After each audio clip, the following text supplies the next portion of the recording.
And then you've got, we swing over to Seattle. I know there's been a lot of big talk about Big Mike Williams and how he might have a breakout year and all this good stuff.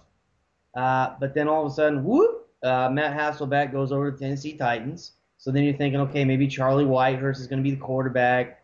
And then, well, they did bring in the Vikings, looks like what the Vikings coordinator. And so all of a sudden, they go sign Tavarius Jackson. And then they go get Sidney Rice. And now they anoint Tavarius Jackson as the clear-cut starter on the team. So interesting situation here. I guess you got to figure Sidney Rice, number one receiver.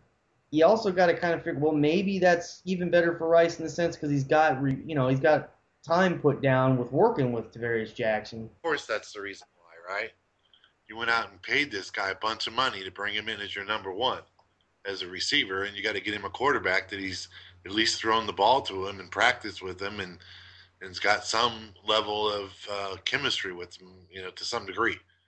Not that he's a great quarterback, but I mean, of course, that's got to be the reason. No, it's going to be interesting. I really feel like the Seahawks are kind of becoming the bad news bears of the NFL these days because they're the team that made it without a winning record last year into the playoffs, and there was all these people, oh, they can't win, they don't even deserve to be there, and then they beat the Saints, and then this draft, I mean, Trent Dilfer just massacred them, on ESPN. He just ripped right into them for how bad of a draft they had, and this, that, and the other. And then they're making these moves, and people are kind of scratching their heads.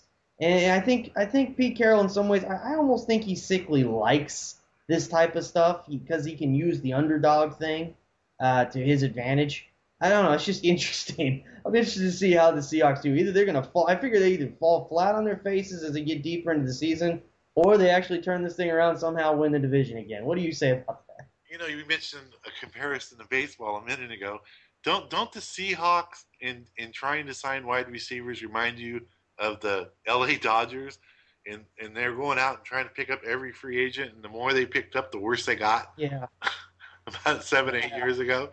I mean, the Seahawks have tried and tried and tried to pick up receivers and free agents, and every time they do, it backfires. That is true. You got T.J. Maduja.